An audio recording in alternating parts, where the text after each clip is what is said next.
तो कैसे हैं आप सब। आई होप आप लोग सब ठीक है। मैं हूँ इस वक्त मुंबई छत्रपति शिवाजी महाराज टर्मिनस के प्लेटफॉर्म नंबर 9 पे। और आज हमारी जर्नी में एक स्पेशल गेस्ट है, मेरे बेटे जो कि बगल में ही है। एक्साइटेड हो बेटा? आज हमारी जर्नी किस ट्रेन में? हुसैन सागर। हुसैन सागर एक्सप्रेस। बहुत ही डिमांड वाली ट्रेन है, डेली रनिंग ट्रेन है। और एक यूनिक एक्सपीरियंस मैं आपके साथ शेयर करना चाहता हूँ। स्टार्ट में मैंने एक्चुअली लास्ट मोमेंट पे डिसाइड किया था मेरे बेटे को अपनी जर्नी में अपने साथ ले जाने को। और चूंकि वो 10 साल से कम है तो आप हाफ सीट बुक कर सकते हैं। ये इन्फॉर्मेशन आपके लिए वैल्यूएबल रहेगी अगर आपने चाइल्ड के लिए बुकिंग नहीं की है, लेकिन लास्ट मोमेंट पे आपकी सिचुएशन ऐसी है कि आपके पास कंफर्म टिकट है, जैसे कि मेरे पास कंफर्म सीट थी और मैंने अपने बेटे के लिए टिकट नहीं लिया था। तो अगर आपकी ऐसी सिचुएशन हो रही है तो आप अगर ऑनलाइन बुकिंग की है तो वहाँ पे आपको ऑप्शन दिख जाएगा NOSB बुकिंग। तो उसी को यूज़ करके वो ऑप्शन पे क्लिक करके आप पूरी डिटेल्स डाल के फेयर हाफ सीट का पे करके अपने चाइल्ड को अपने साथ जर्नी में इन्वॉल्व कर सकते हैं, अगर आपने मेन टिकट बुकिंग करने के टाइम यानी कि खुद का टिकट बुकिंग करने टाइम नहीं इन्वॉल्व। तो हम थोड़ा जल्दी आ गए मुंबई CSMT पे, क्योंकि ये ट्रेन मुंबई CSMT के बाद डायरेक्टली कल्याण ऑफिशियली रुकती है। तो मैंने पहले भी इसमें जर्नी की है जब इसके ICF के डेज थे, यानी कि पुराने ज़माने में, तब मैंने स्लीपर क्लास में जर्नी किया था। और स्लीपर क्लास का एक्सपीरियंस थोड़ा ठीक था, आज के ज़माने से तो काफ़ी बेहतर था, क्योंकि अब तो सिर्फ 2 स्लीपर क्लास के कोच हैं, तो डिमांड बहुत ज़्यादा रहती है।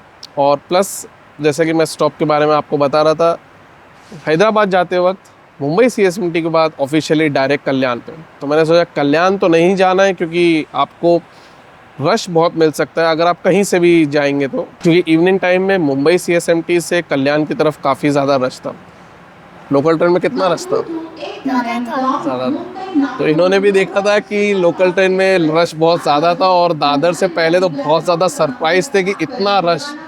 और भाई ऐसा ही रहता है कुछ इवनिंग टाइम पे, तो इसीलिए मैंने प्रेफर किया कि मुंबई CSMT की तरफ चलते हैं। आपको भी यही रिकमेंड करूँगा कि आप मुंबई CSMT की तरफ ही चलें। तो अभी हमारी ट्रेन लगाई नहीं गई है, एक्चुअली पीछे ही है, अगर आप देखें तो पीछे ही हुसैन सागर एक्सप्रेस है, वो अभी उस पिट लाइन पे है और ज़्यादातर 9 नंबर प्लेटफॉर्म से ही छूटती है। तो अभी जब लगाई जाती है तब तो हम बोर्ड करेंगे और मैं आपको इसके जो प्लेटफॉर्म पे अराइवल है पिट लाइन से वो भी आपके साथ शेयर करूँगा। फ़िलहाल मैंने खाना घर से ही लाया है और मैं सोच रहा हूँ कि मैं अपने बेटे के साथ फटाफट खाना खा लेता हूँ पीसफुली। तो चलिए खाना फिनिश करता हूँ और फिर देखते हैं हमारी ट्रेन का कब होता है अराइवल प्लेटफॉर्म नंबर 9 पे।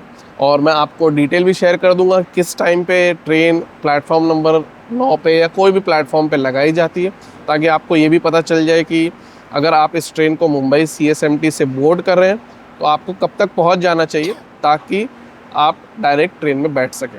फ़िलहाल खाना फिनिश करते हैं, सारी डिटेल्स आपके साथ शेयर करूंगा, फेयर, इसकी पंक्चुअलिटी, ओवरऑल एक्सपीरियंस, और साथ ही साथ हाफ सीट पे 3 AC में अगर आप ट्रैवल कर रहे हैं तो जर्नी एक्सपीरियंस कैसा रहता है। हाफ सीट में अपने बेटे के लिए कह रहा हूँ, तो वो भी देखेंगे कि कंफर्ट पॉइंट ऑफ व्यू से आज कैसा एक्सपीरियंस रहता है। मेरी सीट तो साइड लोअर ही है, लेकिन आज मैं अपने बेटे के साथ हूँ और उसके पास हाफ टिकट है, तो ऑब्वियसली उसके पास सीट एलोकेटेड नहीं है। चलिए पहले खाना फिनिश कर देता हूँ मैं, और फिर उसके बाद देखते हैं कब हमारी ट्रेन लगाई जाती है प्लेटफॉर्म पे, और फिर उसके बाद बोर्ड करेंगे।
నాది కిందిది ఉంటుందంట లెక్కిపోయి కిందిది అంటున్నాడు అన్న చెప్తుండ అమ్మది కింది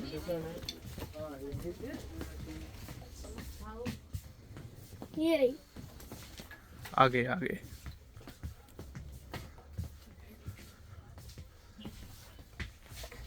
तो वो है हमारी सीट और हम सेटल डाउन हो गए हैं। और जैसा कि आपको दिखाया, हमारी ट्रेन 9 बजे के बाद प्लेटफॉर्म पे अराइव की थी और फेयर के डिटेल्स तो आपको तभी बता दिया था जब ट्रेन अराइव कर रही थी। अब मैं आपको फटाफट कोच का लेआउट बता देता हूँ। ये एरिया थोड़ा खाली है मेरे समझ से, हो सकता है कल्याण से बुकिंग हो या कभी कभार पुणे से भी रहती है, पता नहीं, जहाँ से भी हो। फिलहाल आपको कोच लेआउट दिखाता हूँ, सभी चार्जिंग पॉइंट दिख रही है सभी सीट्स के लिए, लेकिन इन डिटेल आपको बता देता हूँ। तो सामने से शुरू करते हैं। वहाँ पे आप देख सकते हो लोअर बर्थ के लिए चार्जिंग पॉइंट और रीडिंग लाइट है, मिडिल बर्थ के लिए भी रीडिंग लाइट है और 2 चार्जिंग पॉइंट है, यानी कि एक अपर बर्थ के लिए। उसी तरह से यहाँ पे भी है 2 चार्जिंग पॉइंट, रीडिंग लाइट, और नीचे में भी रीडिंग लाइट है और चार्जिंग पॉइंट है। बड़ा सा मिरर है बीच में, हुक्स भी है और वो बेडिंग रखी है, पिलो कवर के साथ पिलो भी है, और नीचे बॉटल होल्डर है जैसा कि आप देख सकते हो। यहाँ पे हुक्स है जिससे कि आप चेन लगा सकते हो अपने लगेज को। और इस तरफ अगर आप आएंगे तो सामने आप देख सकते हो साइड लोअर के लिए भी चार्जिंग पॉइंट है, और उस तरफ मैं आपको दिखा देता हूँ, सामने आप देख सकते हो साइड अपर के लिए भी। तो ऑल इन ऑल सभी सीट्स के लिए चार्जिंग पॉइंट है। अच्छी बात है, भले लंबी जर्नी नहीं है, लेकिन आज के ज़माने में स्मार्टफोन्स की बैटरी सभी जानते हैं, तो अच्छी बात है कि चार्जिंग पॉइंट है। चलिए बाहर चलते हैं और मैं फिर आपको आगे चल के दिखाता हूँ क्या है लोकोमोटिव जो हमें हैदराबाद तक पावर करेगा। तो अभी मैं आगे जा रहा हूँ लोकोमोटिव के पास, और आपको बता दूं कि 2 3AC के कोचेस B6 और B7 को B1 और B2 कर दिए। तो मुझे लग रहा है इन्हें हटा के 2 जनरल कोचेस लाएंगे, क्योंकि शायद पिछले बजट में अनाउंस किया था कि भाई जनरल कोचेस बढ़ाए जाएंगे। वैसे मेरे समझ से तो इस ट्रेन को कोचेस की बढ़ा देने की ज़रूरत है।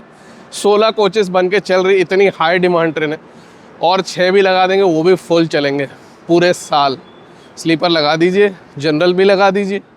खैर आ गए हैं लोकोमोटिव के पास, चलिए आपको लोकोमोटिव दिखाऊं।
तो भाई हमारी ट्रेन मुंबई CSMT से शार्प ऑन टाइम चली थी, लेकिन दादर पे आके रुक गई, क्योंकि दादर पे स्टॉप नहीं है। तो मुझे नहीं पता, शायद क्लियरेंस नहीं होगा इसलिए रुकी, वरना आगे स्टॉप देने वाले हैं तो पता नहीं है। अब अगर रोकना ही है तो स्टॉप ऑफिशियली दे दें, लोगों को भी बेनिफिट हो।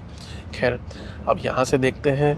मेरे समझ से कुर्ला का स्किप तो बहुत ही इंटरेस्टिंग और फैसिनेटिंग होना चाहिए, वो मैं आपको दिखाता हूँ। और भी कोई इंटरेस्टिंग स्किप्स रहेंगे तो भी मैं आपके साथ शेयर करूँगा। आई होप थाने का भी स्किप अच्छा हो, क्योंकि जब ट्रेन थाने से स्किप करती है तो बहुत ही मज़ेदार रहता है, नहीं स्किप करती है तो बहुत सारे लोकल पैसेंजर्स भी चढ़ जाते हैं। खैर चलिए एंजॉय करते हैं कुछ स्किप्स, इससे पहले कि हम पहुँचे कल्याण जंक्शन, जो कि पहला ऑफिशियल स्टॉप है हमारा।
तो ट्रेन का रन ज़्यादा अच्छा तो नहीं था, तो बहुत कम स्किप्स मैं आपको दिखा पाया, क्योंकि हर जगह पता नहीं वो ट्रेन बहुत स्लो हो जा रही थी और कितनी जगह तो ऐसा हो रहा था कि जैसा लग रहा था कि अभी ट्रेन रुक ही जाएगी। खैर वो कुछ फास्ट स्किप्स थे, 2 वंदे भारत यानी कि मडगांव और शिरडी से आने वाली वंदे भारत हमें देखने को मिली, तो वो भी मैंने आपके साथ शेयर किया। और भी चीज़ें जो मैंने आपके साथ शेयर किया, यही कुछ अच्छे कैप्चर्स थे इस रात के अंधेरे में। और अभी हम थोड़ी देर में कल्याण पहुंचेंगे, तो चलिए अब मैं आपको कल्याण का अराइवल और डिपार्चर दिखाता हूँ और फिर उसके बाद मैं थोड़ा आराम करूँगा, क्योंकि सुबह मैं सोच रहा हूँ कि थोड़ा इंटरेस्टिंग रन रहना चाहिए, लेकिन कल दिन में स्टॉप्स काफ़ी रहेंगे, तो वो सारे स्टॉप्स जो भी कैप्चर कर सकूँगा सबके सब आपके साथ कोशिश करूँगा डे लाइट में जितने भी स्टॉप्स है आपके साथ शेयर करूँ। पंक्चुअलिटी कैसी रहती है वो भी फाइंड आउट करेंगे। पहले देखते हैं कल्याण पे अराइवल डिपार्चर, फिर मिलते हैं सुबह। फिलहाल के लिए गुड नाइट। तो मैं अपने बेटे को सुलाता हूँ और थोड़ा खुद भी आराम करता हूँ, और फिर मैं आपके साथ ये भी शेयर कर दूंगा कि अगर आप ऐसे ट्रैवल कर रहे हैं साइड लोअर बर्थ पे 3 AC में, और आपके साथ आपका बेटा या बेटी कोई भी ऐसे ट्रैवल कर रहा है, तो कितना कंफर्टेबल रहता है, जेन्युइन और ऑनेस्ट रिव्यू में दूंगा। तो देखते हैं कैसे रहती है रात और मिलते हैं सुबह। लेकिन आप पहले चेकआउट करिए कल्याण पे हमारा अराइवल डिपार्चर। कल्याण पे नहीं बात करूंगा क्योंकि बहुत क्राउडेड रहता है और बहुत से लोग चढ़ते हैं, तो भाई डिस्टर्ब किसी को करना नहीं है, और कल्याण बहुत ही बिजी रहता है। तो देखिए आप कल्याण पे हमारा अराइवल और डिपार्चर, साथ ही साथ कल्याण की डिटेल्स और भी कुछ चीज़ें आपके साथ शेयर करूँगा।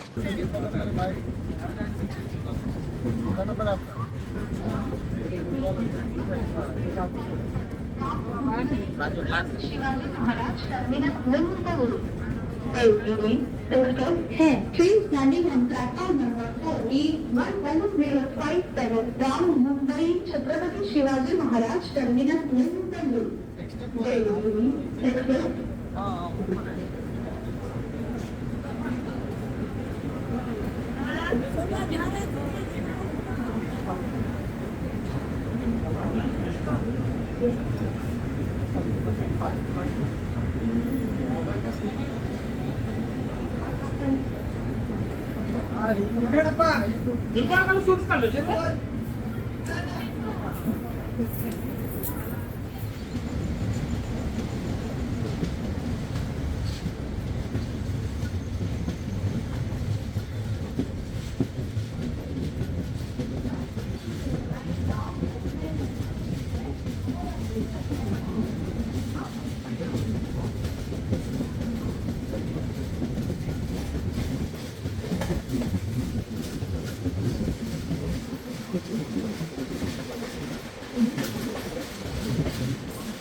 So very good morning. और रात की नींद ठीक थी, मैं ये नहीं कहूँगा कि एकदम कंफर्टेबल थी, लेकिन हाँ डिस्टर्बेंस कोई नहीं था। लेकिन अगर आप अपने चाइल्ड के साथ या बच्चे के साथ 3 AC के साइड लोअर, या इवन अगर आई थिंक आप 2 AC के भी साइड लोअर पे ट्रैवल करेंगे या साइड अपर पर ट्रैवल करेंगे, तो हो सकता है आपको थोड़ा अनकंफर्टेबल फील हो। मेरे समझ से बेस्ट सीट्स 2 ही रहेंगी। अगर आप 2 AC में लोअर बर्थ या अपर बर्थ पे ट्रैवल करेंगे तो मुझे लगता है इतना दिक्कत नहीं होना चाहिए, क्योंकि वो काफ़ी ब्रॉड रहती है। तो ये मेरा ऑब्जर्वेशन रहा है आज की रात का, और आगे भी ये ट्रिप में मैं अपने बेटे के साथ जर्नी कंटिन्यू करूँगा। एक अजीब सी चीज़ आँख में हो गई, मुझे नहीं पता क्या हुआ, कोई ऐसे काटने वाली चीज़ तो नहीं लगा, लेकिन इसकी वजह से मैं बहुत ज़्यादा डिस्टर्ब था सुबह, इसलिए काफ़ी लेट हो गया। अब सनराइज़ भी काफ़ी पहले हो चुका है। अभी थोड़ी देर में हम कलाबुर्गी पहुँचेंगे, जो कि काफ़ी इम्पोर्टेंट स्टेशन है, तो वो तो मैं आपको अभी दिखाऊंगा ही। कर्नाटका में आकर पंक्चुअलिटी थोड़ी सी ऑफ है, लेकिन वो कोई बड़ी चीज़ नहीं मेरे समझ से। वाड़ी पे तो हम टाइम पे रहेंगे। नाश्ते के ऑप्शंस आपको वाड़ी पे, कलाबुर्गी पे मिल सकते हैं। अगर आपको कोई भी लोकल वेंडर या स्टॉल या किसी से लेना है तो आप ले सकते हो। वाड़ी पे बेहतर ऑप्शन रहेगा। अगर आपको इडली वड़ा ये सब खाना हो तो मैंने पहले भी ट्राई किया है, और उद्यान एक्सप्रेस की जर्नी में भी ट्राई किया है, तो आप ज़रूर वो चेकआउट कर सकते हो।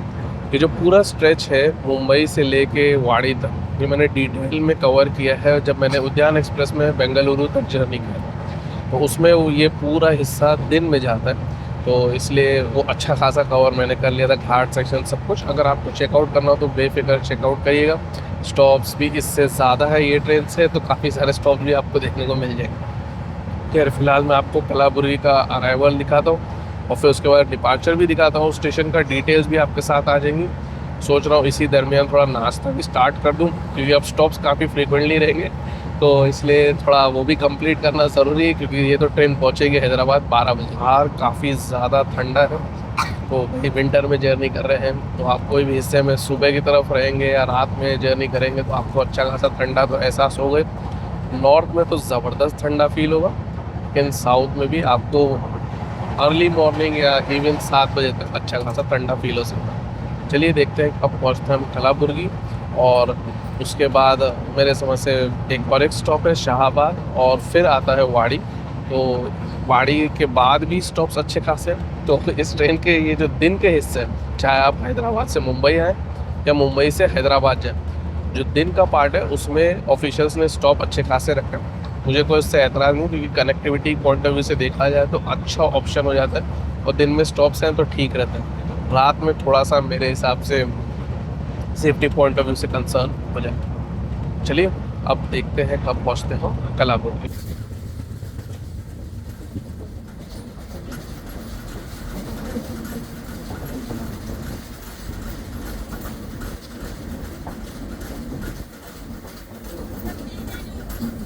ದಯವಿಟ್ಟು ಗಮನಿಸಿ.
Mumbai Chhatrapati Shivaji Maharaj Hyderabad superfast Hyderabad platform number 2 कृपया ध्यान दीजिए।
महाराष्ट्र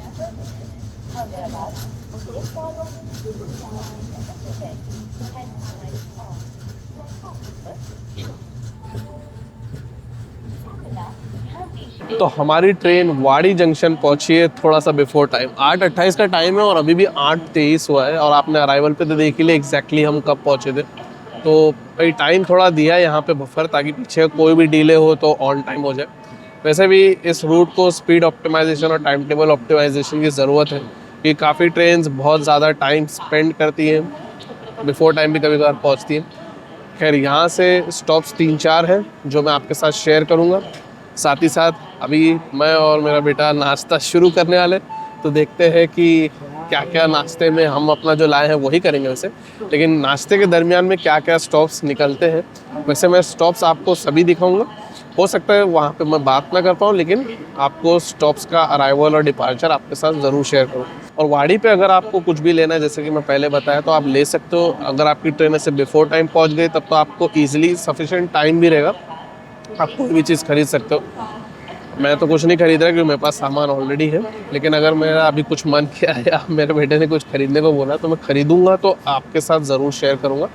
फ़िलहाल चलिए देखते हैं यहाँ से हमारा डिपार्चर, जो मेरे समझ से ऑन टाइम ही होना चाहिए। यहाँ से एक रेलवे लाइन जाती है रायचूर गुंतकल की तरफ, जो कोई भी ट्रेन बेंगलुरु चेन्नई जाना है तो वो यूज़ करती है। हम मुड़ जाएंगे ईस्ट की तरफ, यानी कि हम हैदराबाद की तरफ चले जाएंगे, तो हमारी ट्रेन ईस्ट की तरफ मुड़ेगी। कर्व अच्छा रहता है, इसीलिए वाड़ी काफ़ी इंपॉर्टेंट जंक्शन हो जाता है। यहाँ पे मेरे समझ से लोको पायलट और ट्रेन मैनेजर भी चेंज होते हैं। तो ये कुछ बातें हो गई वाड़ी के बारे में। ऐसे भी बाकी कुछ डिटेल्स मैंने आपके साथ अराइवल पे शेयर किया था। अब फ़िलहाल देखते हैं यहाँ से डिपार्चर, और फिर मैं आपके साथ शेयर करता हूँ कुछ स्टॉप्स। बीच में एक सेक्शन पड़ता है जो काफ़ी ब्यूटीफुल और खूबसूरत है, तो कोशिश करूँगा वो भी आपके साथ वो स्ट्रेच ज़रूर दिखाने की। और इसी दरमियान में मैं नाश्ता भी अपना कंप्लीट कर लेता हूँ।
तो वो थे हमारी ट्रेन के जो कुछ स्टॉप्स थे वाड़ी से विकाराबाद के बीच में। नाश्ता कंप्लीट हो गया है। अभी थोड़ी देर में वो जो एकदम खूबसूरत से सीन वाले हिस्सा आता है जहाँ पे ट्रेन काफ़ी ज़्यादा कर्व होती है, वो मैं आपको दिखाता हूँ। फिर हम पहुँचेंगे विकाराबाद। डिले कुछ खास ज़्यादा नहीं है, अगर ऑफिशियल्स और कंट्रोलर चाहें तो टाइम पे पहुँच सकती है। वो तो हम देखेंगे पंक्चुअलिटी आगे कैसे रहती है। चलिए अभी इंजॉय करते हैं कुछ सीन्स और फिर उसके बाद देखते हैं हम कब पहुँचते हैं विकाराबाद जंक्शन।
वो थे कुछ इंटरेस्टिंग सीन्स जो मैंने आपके साथ शेयर किया और आई होप आपको अच्छा लगा हो। ट्रेन विकाराबाद पे जो पहुंची थी वो तो मैंने आपको दिखाई डिटेल्स के साथ ही साथ अब एकदम प्रॉम्प्ट चल दी है, तो कोई टाइम पास नहीं हुआ है यहाँ पे भी। और अब यहाँ से जो नेक्स्ट स्टॉप है डायरेक्ट है बेगमपेट।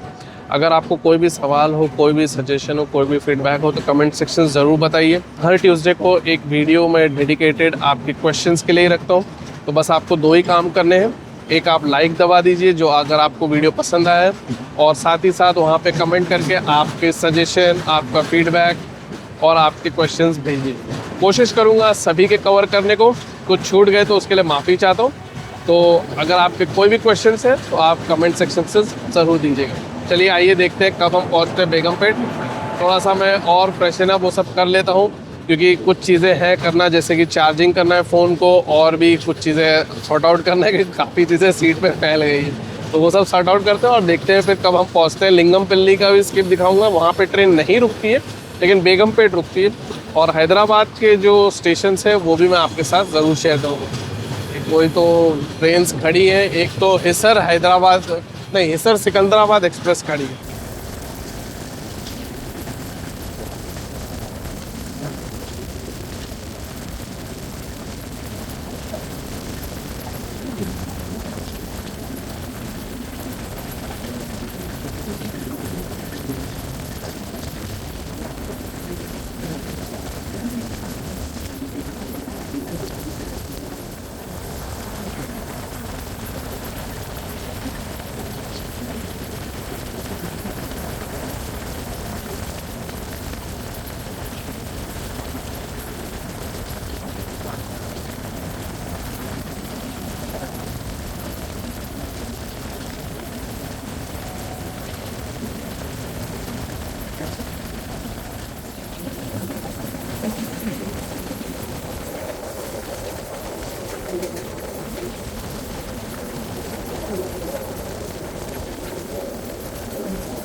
भाई रन तो बहुत ही मीडियोकर था, और सबसे ज़्यादा प्रॉब्लम थी स्टेशंस पे, क्योंकि मेजॉरिटी जगह पे फ्रेट्स थी मेन लाइन पे, तो बहुत ही स्लो लूप लाइन से ट्रेन पास कर रही थी, और कितनी जगह पे तो रुक भी गई थी।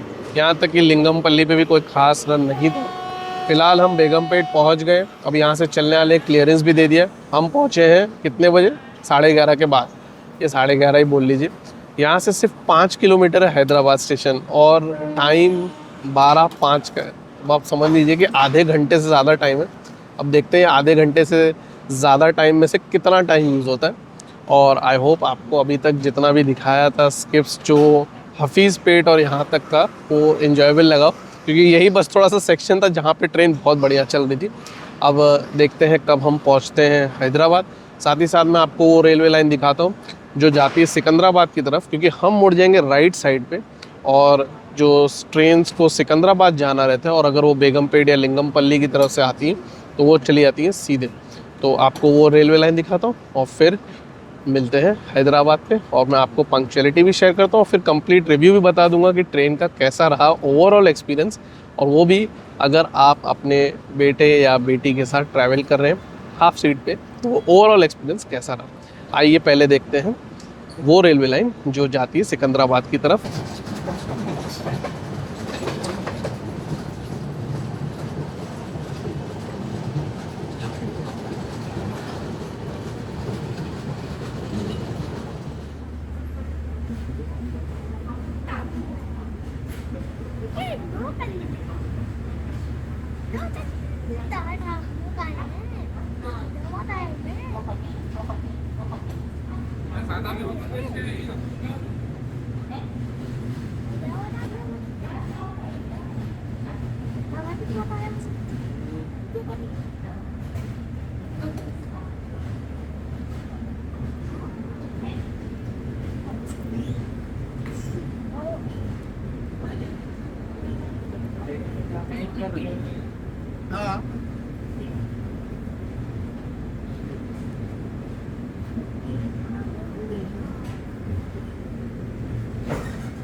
तो हम पहुंच गए हैं कच्चेगुड़ा और हम पहुंचे हैं हैदराबाद से यहाँ तक, क्योंकि हमारी नेक्स्ट ट्रेन यहीं से। अब मैं आपको फटाफट ट्रेन का रिव्यू बता दूं। ट्रेन पंक्चुअलिटी में सही थी। एक्चुअली हम एकदम शार्प ऑन टाइम पहुँचे, बिफोर टाइम पहुँच सकते थे, लेकिन भाई बाहर खड़ा कर दिए और करीबन 10 मिनट के ऊपर खड़ा किए थे। 10 मिनट के ऊपर ना बेटा? 10 मिनट। हाँ, 10 मिनट के ऊपर खड़ा कर दिए थे और भाई बहुत ज़्यादा वहाँ पे टाइम पास हुआ था। खैर उसके बाद हम खाना वाना खाए और अब यहाँ आ गए हैं। शाम को ही हमारी ट्रेन है, वो तो आपको अगले वीडियो में पता चल जाएगा कौन सी है। और इस ट्रेन का रिव्यू बताऊँ, सफाई में ठीक ठाक थी, टॉयलेट वॉशरूम मैनेजेबल था, कोई ऐसा दिक्कत नहीं थी। और सुबह भी एक बार साफ़ किया था और बाद में भी एक बार साफ़ किया था। और हाउसकीपिंग स्टाफ जो था वो एक्टिव था। अगर आपको कोई भी चीज़ की या मतलब सफाई करवाना हो तो वो आप उनको बुला के करवा सकते थे। पंक्चुअलिटी तो 20 स्टेशनों में थोड़ा 15-20 मिनट इधर उधर हो सकती है, लेकिन हैदराबाद तक अगर आप जा रहे हैं तो आपको मोस्टली ऑन टाइम या बिफोर टाइम भी पहुंच सकती है, थोड़े से डिले से आप हैदराबाद स्टेशन पहुंच जाएंगे। सेफ्टी, रात को स्टॉप्स कम है, तो मैंने एक चीज़ देखा था कि डोर लॉक था। बीच में भी कहीं पे भी रैंडमली ट्रेन रुक जा रही थी या स्लो डाउन थी तो कोई भी ऐसा डोर ओपन मुझे नहीं दिखा 3AC में, तो वो बढ़िया था। और कोई भी पैसेंजर्स मैंने ऐसे नहीं देखे जो अननेसेसरी ट्रेन में हो। तो वो एक चीज़ मैं बोल सकता हूँ कि प्लस है। 3AC में या 2AC में भी बेहतर ही होगा। और 2AC में मैंने हैदराबाद से मुंबई जर्नी किया था तो वो भी रात अच्छी और सेफ़ थी, कोई ऐसा दिक्कत नहीं था। और रहा सवाल खान पान का, तो वो मैंने आपको ऑप्शन बता दिया। रात को आप बोर्ड कर रहे हैं तो आप अपना खाना साथ मिलाएं और सुबह आप नाश्ता वाड़ी या कलाबुर्गी पे मंगवा सकते हैं या अपना कैरी करें तो भी बढ़िया है। उसके बाद तो आप हैदराबाद पहुँच ही जाएंगे। अब हम हैदराबाद से यहाँ कैसे पहुँचे? भाई रिक्शा लिए थे, 100 रुपये लगे। अब पता नहीं मुझे वो सही है कि गलत है। अगर आप हैदराबाद से हैं तो मुझे ज़रूर बताइएगा कि ये फेयर सही था या नहीं, क्योंकि मैं जो डिफरेंट ऐप्स हैं ओला उबर ये सब पे चेक कर रहा था तो उसी के अराउंड फेयर आ रहा था।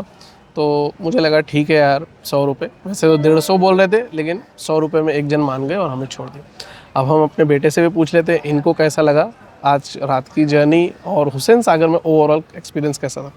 तो रात की स्लीप कैसी थी? रात की स्लीप अच्छी थी। ऐसे से वहाँ खुल जा रही थी, कोई आवाज़ नहीं कर रहा था, उठा नहीं रहा था आवाज़ करके। कंफर्टेबल थी? हाँ कंफर्टेबल थी। मैं तुम्हारे साथ सो रहा था तो कोई दिक्कत तो नहीं हुई? नहीं हुई। अच्छा, तो उनको नहीं दिक्कत हुई, लेकिन मैं ये कह सकता हूँ कि आपको हो सकती है, स्पेशली अगर आपके चाइल्ड की फिजिक अच्छी बिल्ड हो। खैर आपको ओवरऑल एक्सपीरियंस ऐसे हुसैन सागर में कैसा लगा? अच्छा लगा। हैदराबाद एक्सप्रेस, हुसैन सागर दोनों बढ़िया ही गाड़ी है, दोनों में आ सकते हैं। दोनों में आ सकते हैं। दूसरी वाले में बैठे नहीं, लेकिन उसका भी पहले से ही रिव्यू दे दिए, दोनों में आ सकते हैं। तो ओवरऑल जर्नी एक्सपीरियंस मेरे लिए यूनिक था, क्योंकि पहली बार मैं अपने चाइल्ड के साथ ट्रैवल किया हूँ। और अगर कोई चीज़ छूट गई है तो आप मुझे कमेंट सेक्शन से पूछ लीजिएगा, मैं बता दूंगा। इस रूट पे काफ़ी टाइम ट्रैवल किया है, डोरंटो एक्सप्रेस से भी ट्रैवल किया है, इसी ट्रेन में स्लीपर क्लास में भी ट्रैवल किया है, तो आप वो वीडियोस भी देख सकते हैं। तो अगली जर्नी भी यहीं से है, तो मैं आपके साथ शेयर कर दूंगा वो जर्नी एक्सपीरियंस कैसा है। आपने वीडियो यहाँ तक देखा, बहुत बहुत धन्यवाद। अपना ख्याल रखिएगा, ट्रैवल करें सेफली, मुस्कुराते रहें। Goodbye for now.